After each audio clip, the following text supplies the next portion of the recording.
Honda 2.0 Pakistani market में पिछले 1 साल से है। It's a full electric car और कंपनी के हिसाब से आप इस गाड़ी को एक बार फुल चार्ज कर लें तो ये आपको 200 किलोमीटर रेंज देती है। लेकिन एक बात याद रखें, कंपनी जो क्लेम करती है रेंज का वो आइडियल कंडीशन में होती है। मतलब कि आपने टॉप स्पीड 60 रखनी है, एसी नहीं चलाना, तो फिर आप इस गाड़ी से 200 किलोमीटर की ड्राइविंग रेंज अचीव कर सकते हैं। लेकिन अगर आपने एसी चलाना है और गाड़ी को थोड़ा सा पुश करना है तो फिर आप समझिए कि 165 से लेके 170 किलोमीटर तक आपको इसकी ड्राइविंग रेंज मिल सकती है, जो कि मैं समझता हूँ कि 95% लोगों के लिए काफी है। लेकिन ये रेंज लॉन्ग ट्रिप्स के लिए काफी नहीं है। तो इस साल कंपनी ने इसका 3.0 वेरिएंट लॉन्च किया है, जिसकी रेंज 200 किलोमीटर से बढ़ा के 300 किलोमीटर कर दी गई है, हेंस द नेम 3.0। और आज हम डिस्कस करेंगे इसका एक्सटीरियर, इसका इंटीरियर, इसकी कैबिन स्पेस, इसकी ऑप्शंस एंड मोस्ट इंपॉर्टेंटली क्या अब ये गाड़ी लॉन्ग रोड ट्रिप्स के लिए तैयार है या नहीं। तो आइए शुरू करते हैं ऑनरी 3.0 का ऑटोस्कोप 360।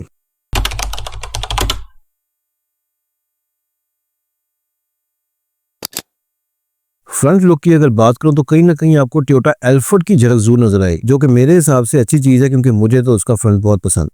हेडलाइट्स को गौर से देखें तो इसके अंदर आपको लो बीम के लिए प्रोजेक्शन लैंप मिल जाता है, जबकि हाई बीम के लिए एक नॉर्मल लैंप है और नीचे इसके डे टाइम रनिंग लैंप्स आ जाते हैं। फ्रंट पर ही इसकी चार्जिंग पोर्ट आ जाती है, जिसके बारे में हम एंड पे बात करेंगे। और ये है इसकी front look with the lights on. गाड़ी के अंदर 15 इंच के अलॉय व्हील्स आते हैं, जो कि पियानो ब्लैक और सिल्वर फिनिश के अंदर है। टायर साइज की बात करूं तो इसमें 165 और 55 का प्रोफाइल आता है और ये लो प्रोफाइल टायर इस गाड़ी को इंतहाई स्पोर्टी लुक देता है। साइड व्यू मिरर की अगर बात करूं तो इसके अंदर आपको एक एलईडी इंडिकेटर मिल जाता है, लेकिन इसके अलावा आपको इसके अंदर कोई ऑप्शन नहीं मिलती। मसलन नीचे कोई कैमरा नहीं मिलता क्योंकि ये गाड़ी 360 कैमरा ऑफर नहीं करती। जब मैंने इसका डोर साउंड चेक किया तो मुझे इसमें काफी प्रीमियम फील आई। कहीं पर भी अनवांटेड नॉइजेस या वाइब्रेशन फील नहीं हुई। गाड़ी की बिल्ड क्वालिटी ने तो यहाँ पे इंप्रेस किया है। लेकिन असली सवाल ये है, क्या इंटीरियर में भी इतनी प्रीमियम फील आती है? तो चलिए चलते हैं अंदर और देखते हैं। अंदर आते साथ ही ऑनेस्टली आपको बताऊं तो इस कार ने मुझे सरप्राइज कर दिया। छोटी होने के बावजूद भी आपको अंदर इंतहाई स्पेशियस फील मिलती है और हेडरूम तो इतना ज्यादा है कि बिल्कुल भी क्लॉस्ट्रोफोबिक फील नहीं होता। डैशबोर्ड पे अगर नजर डालें तो ये बेज और ब्लू ट्विन कलर स्कीम के साथ आता है। सेंटर में एसी वेंट्स है और उसके ऊपर 10 इंच की इंफोटेनमेंट स्क्रीन है। लेकिन ये जो एरिया है ये तो 110% मर्सिडीज EQS से इंस्पायर्ड है। फर्क ये है कि उसके यहाँ पे स्क्रीन आती है और इसके यहाँ पे स्टिकर। और इसके एसी वेंट्स को देख के तो बुगैटी शिरोन की याद ताजा हो।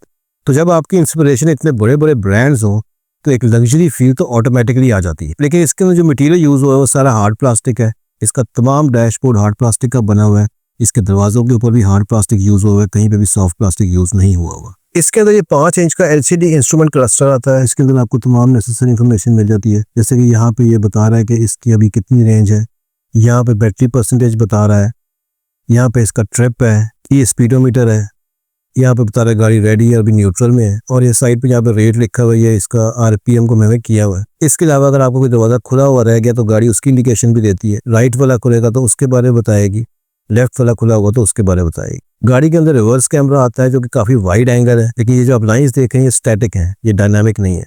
सो अगर मैं स्टीयरिंग को मूव करता हूँ तो ये मूव नहीं करती। ये 10.25 इंचेस का एंड्रॉइड इंफोटेनमेंट सिस्टम है और इसके अंदर हमें काफी इन्फॉर्मेशन मिल जाती है, जैसे ड्राइविंग रेंज के बारे में बता रहा है, टोटल माइलेज के बारे में बता रहा है, बैटरी वोल्टेज, चार्जिंग स्टेटस क्या है, और ऑटोमेटिक हेडलाइट्स को ऑन ऑफ भी यहाँ से आप कर सकते हैं। यहाँ से आप इसके डिस्प्ले की ब्राइटनेस भी सेट कर सकते हैं। इसके अलावा इसके अंदर क्लॉक सेटिंग्स और ब्लूटूथ सेटिंग्स भी आती है। लेफ्ट साइड पे इसके लाइट कंट्रोल्स हैं और राइट साइड पे इसके वाइपर कंट्रोल्स। इस गाड़ी के अंदर एम्बिएंट लाइट्स भी आती हैं। ये एम्बिएंट लाइट्स थ्रू आउट चलती हैं डैशबोर्ड के और यहाँ पे आपके इस साइड तक आती है। इनका कलर आप चेंज नहीं कर सकते, ये ब्लू ही रहेंगे, लेकिन ये बहुत ही खूबसूरत लगती है। इसके नीचे इसके AC के कंट्रोल्स हैं। यहाँ से आप इसका टेम्परेचर कंट्रोल कर सकते हैं, यहाँ से एयर फ्लो कंट्रोल कर सकते हैं और यहाँ से आप कंट्रोल कर सकते हैं कि आपको किस डायरेक्शन में हवा चाहिए। ये कप होल्डर है, ये हैजर्स का बटन है, तो यहाँ पे इसका इलेक्ट्रॉनिक गियर शिफ्टर है, लेकिन इसकी हैंड ब्रेक इलेक्ट्रॉनिक नहीं है, ये मैनुअल है और इस गाड़ी में कोई आर्मरेस्ट नहीं आता। इस गाड़ी के अंदर से 2 स्पीकर्स आते हैं जो कि फ्रंट दरवाजों में। इको मोड के अंदर ये गाड़ी आपको रेंज तो अच्छी देगी, लेकिन इसकी टॉप स्पीड रिस्ट्रिक्ट हो जाएगी,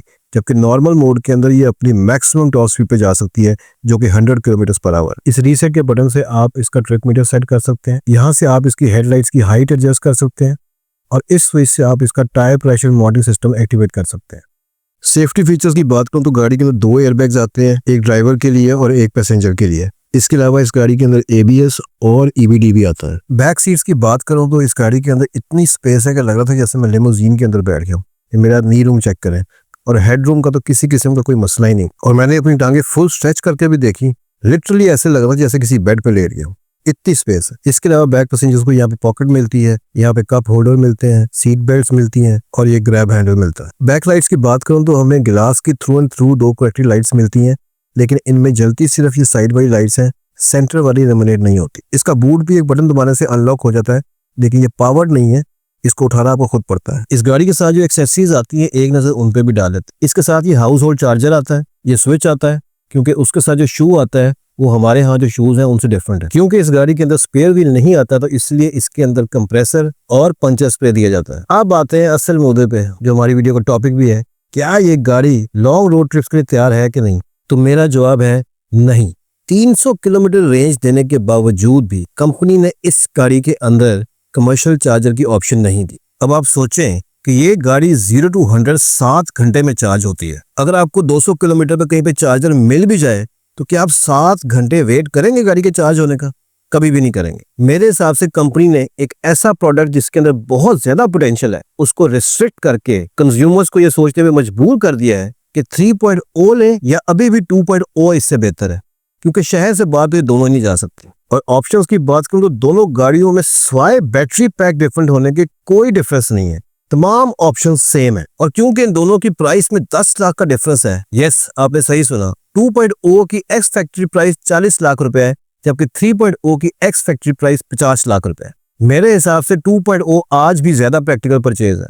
जो 10 लाख रुपए उस पर खर्च करना है, उतने का आप सोलर सिस्टम लगवाएं और इस गाड़ी को सोलर एनर्जी पे चार्ज करके फ्री ऑफ कॉस्ट चलाएं। अगेन ये मेरा पर्सनल ओपिनियन है, मार्केट इस पे कैसे रिएक्ट करती है ये आने वाले दिनों में पता लगेगा। अगर आपको आज की वीडियो अच्छी लगी है तो इसको लाइक जरूर कीजिएगा, कमेंट जरूर कीजिएगा। अगर आपको मेरा कंटेंट अच्छा लगा है तो चैनल को सब्सक्राइब जरूर कर दीजिएगा। अगली वीडियो तक अपना ख्याल रखिएगा। अल्लाह हाफ़िज़।